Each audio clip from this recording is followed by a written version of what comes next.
Presidente Alberto Fernández, bienvenido a Bruselas. Ha cambiado Buenos Aires por Bruselas durante unos días.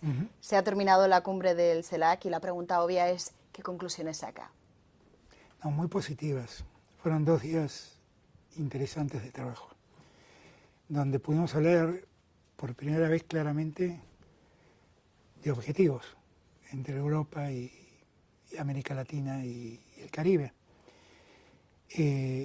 La CELAC la pusimos, tratamos de ponerlo en funcionamiento con López Obrador, después seguí yo a la presidencia, ahora está Ralph González. Ha hecho todo este tiempo un trabajo para organizarse, para poder concretar esta cumbre que empezó a organizarse cuando yo era el presidente de la CELAC. Y yo creo que fue muy positiva, porque lo que hablamos son de hechos concretos de cómo hacemos o marchamos hacia integrar 2 bloques muy importantes, en lo económico, en lo comercial, en lo político, en lo social. Creo que hemos hecho un avance enorme. Y se habla, hablando de lo económico, del Mercosur. Lleva años Sí, en un momento de pausa, digamos, pero la idea es sacarlo este año. ¿Es posible que se saque este acuerdo este año? Ese es el deseo que tenemos. La verdad es que los Argentina mayores... lo quiere. Lo quiere si corregimos algunas cosas. ¿Qué serían? Bueno, ahí hay una serie de puntos. El mayor problema que estamos teniendo nosotros es que después que se firmó ese acuerdo, Europa firmó un pacto verde. En junio del 19 se firmó el acuerdo, en diciembre se firmó el pacto verde del 19, y ese pacto objetivamente altera todo lo acordado. Entonces, nosotros que podemos exportar alimentos, granos, aceites, todo eso entra en una discusión a partir de ese pacto verde, con lo cual esas nuevas condiciones hay que revisarlas. Después hay cuestiones más puntuales que le hemos marcado a la Unión Europea y que yo creo que han entendido lo que nosotros planteamos. El objetivo tanto de Lula como mío y también del presidente de Paraguay y de Uruguay, que son países a los que yo particularmente atiendo porque tienen asimetrías muy grandes dentro de... Claro, y tienen asimetrías muy grandes con la economía de Brasil y de Argentina. Entonces, lo que más cuidamos es que sea un acuerdo donde ganemos todos. Y eso es lo que tenemos que garantizar. Y la pregunta sería la probabilidad. Es complicado poner un número, pero ¿cuál sería la probabilidad de que este acuerdo salga en el año 2023? Yo lo que veo es que hay un 100% de voluntad para que esto salga.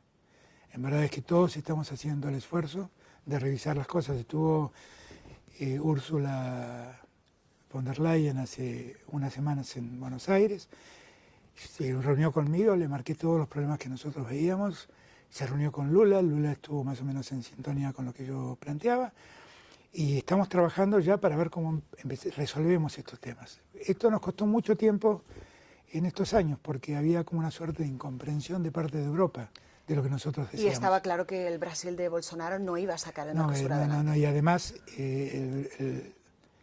había un cuestionamiento. ¿Cuánto cambia que Lula sea el presidente de Brasil ahora mismo? No, cambia mucho primero porque el Brasil de Bolsonaro desatendió mucho que el acuerdo que firmaron en aquel momento no atendía las asimetrías que existen entre Europa y el Mercosur, que son muchas y muy grandes. Y París dijo que lo bloquearía si no se respetaba además la parte climática. Y además, el Brasil de Bolsonaro no respetaba la cuestión climática. La verdad es que no fue Francia, también Argentina cuestionó la tala, la deforestación del Amazonas. Y creo que eso fue una dificultad nuestra. También hay una dificultad en Europa que tiene que ver con el proteccionismo de algunos países europeos que impiden el acceso de productos del Mercosur a la región. ¿Y qué países serían en concreto?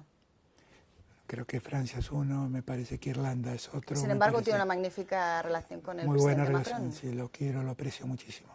Pero evidentemente, bueno, son temas que tenemos que ver cómo los discutimos. Y arreglarse. Y hoy se ha discutido además y se ha llegado a un acuerdo no completo.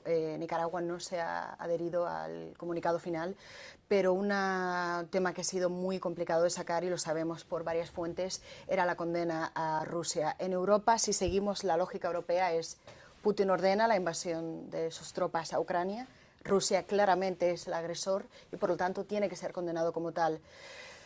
Es complicado leer la opinión pública latinoamericana sobre este tema.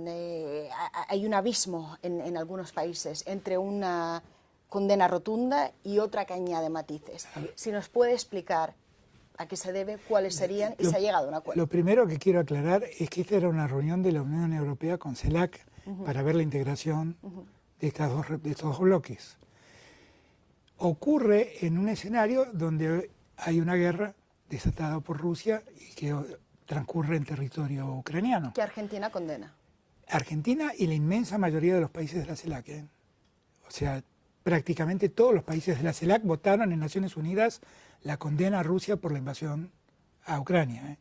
Quiero aclararlo. Por eso sin embargo, hay quien dirá que políticamente Argentina y Brasil podrían influir más. Podrían tener palabras más rotundas. Yo participé del G7 cuando la guerra comenzó. Yo ahí propuse que iniciemos un proceso de diálogo para acercar a Ucrania y a Rusia entre la Unión Europea y países del hemisferio sur.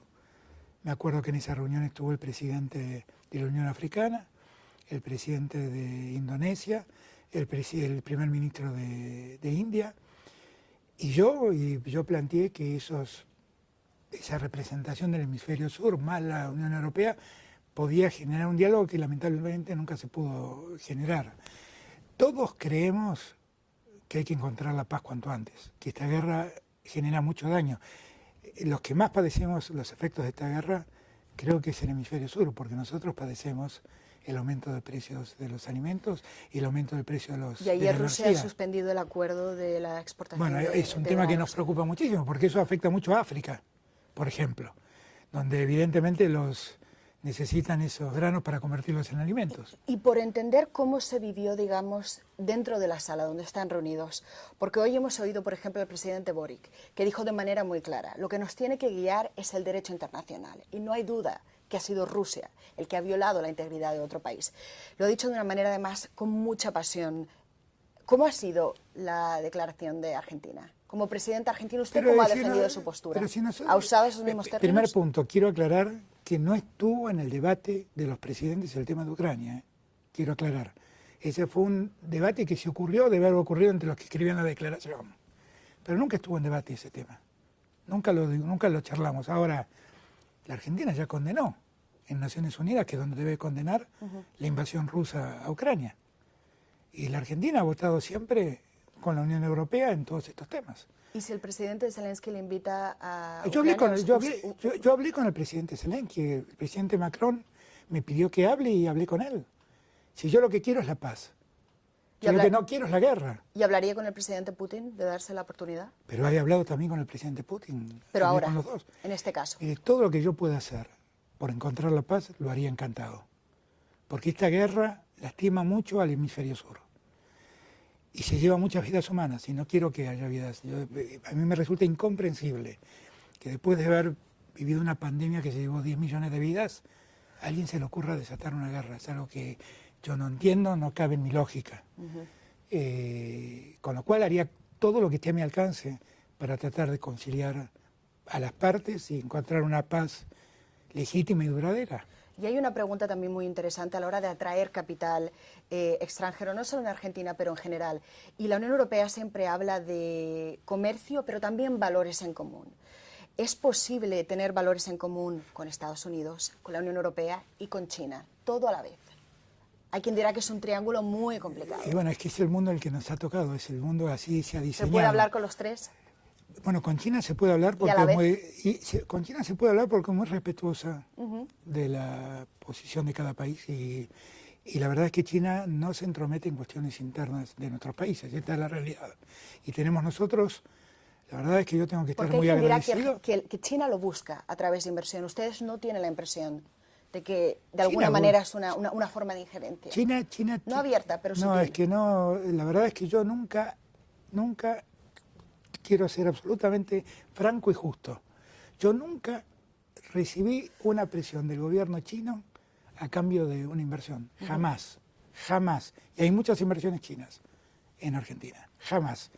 China es un país enorme, inmenso, que tiene un modelo de gestión chino, muy propio de China, Estados Unidos tiene sus características, Europa tiene sus características. Nosotros compartimos con Europa esta mirada de defensa de la democracia, de la institucionalidad, del Estado de Derecho, de la revalorización de los derechos humanos. Tenemos una mirada común en esa materia y nos sentimos cómodos. Y, presidente, ha estado en Bruselas, obviamente también pues, pendiente de lo que ocurre en Buenos Aires, pero también sabe que hay un equipo argentino que está en Washington hablando con el FMI. La historia es complicada, pero en términos muy simples, digamos. Por una parte, Argentina se enfrenta a un pago y, por el otro lado, también busca un desembolso del FMI. ¿Qué espera usted? La semana ha terminado bien por la parte de CELAC. ¿Cree que se pueda también terminar con un acuerdo? Yo creo que sí. En Washington. Yo ¿Y cómo creo que sería? sí. ¿Cuándo? Yo creo ¿Cuánto? que sí. Esperemos, porque eso es lo que estamos discutiendo y no quiero adelantarme. Pero también el tema de la deuda argentina fue objeto de charlas con Pedro Sánchez, con la presidenta de Italia, con el primer ministro de Italia, perdón, con el canciller alemán y con Emmanuel Macron. Les planteé lo que objetivamente le pasa a la Argentina. La Argentina el año pasado sobrecumplió los objetivos del programa acordado con el fondo, pero este año, como efecto de una sequía tremenda, nos privó de 20.000 millones de dólares de exportaciones. El 20% de nuestras exportaciones se cayeron. Y entonces ese programa hay que revisarlo, porque no se puede cumplir tal como estaba pensado. Que Argentina ha pedido revisarlo, pero esta semana, ¿cuándo llegaría? Es complicado y entiendo que está a horas de... No, yo confío por las charlas que tuve acá en Europa. El viernes. Y por las charlas que tuve acá en Europa, porque hay que acordarse que Europa también vota en el fondo. Sí. Y el trabajo que está haciendo el ministro Massa en Buenos Aires y el equipo. ¿Quiere que su ministro Massa se quede con usted hasta final de año? Sí, quiero que se quede conmigo hasta... ¿Y se va a quedar hasta final de año? Bueno, ojalá... A nadie se le escapa que se vote en Argentina Ojalá pueda, porque él es un engranaje importante en nuestro gobierno. Y los inversores están acostumbrados a... Y además es un engranaje importante en el gobierno hoy. Aspiro a que sea mi sucesor, quiero que me ayude y quiero ayudarlo a ganar. Y sobre el FMI, por volver a esta fecha, ¿sí confía que el viernes, tanto por el pago que Argentina debe pagar, eso es nítido y claro, pero por el otro lado también un desembolso, dos historias que van en paralelo? ¿Usted confía en que converja? Sí, yo confío en que vamos a poder encontrar. Pero todavía sin un dato ni en un número, no ha llegado todavía a ese nivel de... Bueno, para eso está el equipo trabajando en Washington. Que está trabajando en. Y ahora ya la última pregunta. Los datos macro. La inflación siempre es un problema en Argentina. Su gobierno confía en que baje de aquí a final de año. Hay economistas que dirán que no es posible. Pero sí hay una pregunta que me interesa saber. Hay quien dice que el peso tendrá que devaluarse de nuevo. ¿Su gobierno está en contra? ¿Defendería la moneda? ¿Seguiría defendiendo la moneda? Nosotros creemos que una devaluación abrupta, porque la verdad es que nosotros corregimos el valor de la moneda, pero una devaluación abrupta podría ser muy dañina para la economía. Nosotros estamos trabajando porque la verdad es que esa falta de los 20.000 millones de dólares ha desequilibrado también las reservas monetarias de la Argentina. Y estamos trabajando para ver cómo sobrellevar el problema. Esa es la verdadera discusión con el fondo. Miren, la situación argentina se ha alterado no porque la política argentina se haya equivocado, sino porque ocurrió una catástrofe climática, que es una sequía. Pero piensen ustedes, y sí, bueno, y de hecho en el acuerdo que nosotros firmamos en su momento, en el artículo 11, nosotros pusimos una cláusula que el programa podría ser revisado si por circunstancias ajenas a la política argentina se veía alterada la economía. Y hubo un segundo párrafo donde expresamente habla situaciones derivadas de la crisis climática, con lo cual estamos dentro del programa. Ese programa dice, revísenlo si ocurre algo así. Yo debo confesar que cuando puse esa cláusula no la hice pensando en la crisis climática, lo hice pensando en que podría haber un rebote de la pandemia y que eso podía condicionarnos a cumplir. Pero si ustedes tienen en cuenta que el año pasado hemos sobrecumplido las metas que habíamos fijado con el fondo, el programa, si no hubiéramos tenido este problema, se podía seguir cumpliendo. Por lo tanto, entienden que es justo que el FMI entregue este desembolso, yo creo que teniendo en cuenta todo el paquete sumado. Yo creo que sí. Y la moneda lo deja claro que no quiere ver no quiere devaluar la moneda. Bueno, una devaluación abrupta sería un problema para Argentina. Y bueno, a nadie se le escapa que este año los argentinos votarán. Es complicado pedirle a un presidente que hable sobre el próximo presidente, eso es a los argentinos y argentinas, Claro. que son los que votarán. Pero usted, ¿qué espera? Y cuando mira al pasado, ¿qué legado cree que deja?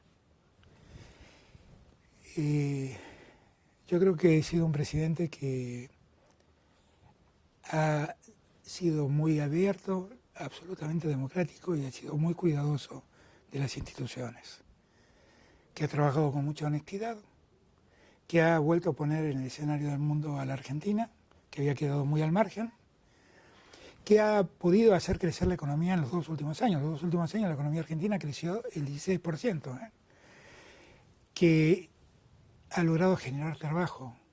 Tenemos una de las tasas de desocupación más bajas de la historia argentina, que le ha costado mucho resolver el problema inflacionario, porque a la inflación heredada, que fue del 54%... No teme entrar en una espiral hiperinflacionista, porque eso es una gran pero no lo temo preocupación de los argentinos. No hay ningún síntoma económico que nos haga pensar en eso. ¿Y el votante cree que responderá a entregados un manifiesto de lo que cree que usted cree que responderá?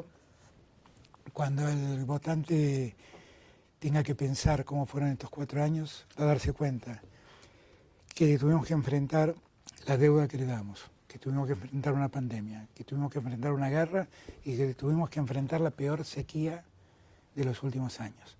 Y que pese a todo eso la Argentina creció, generó trabajo y se está desarrollando.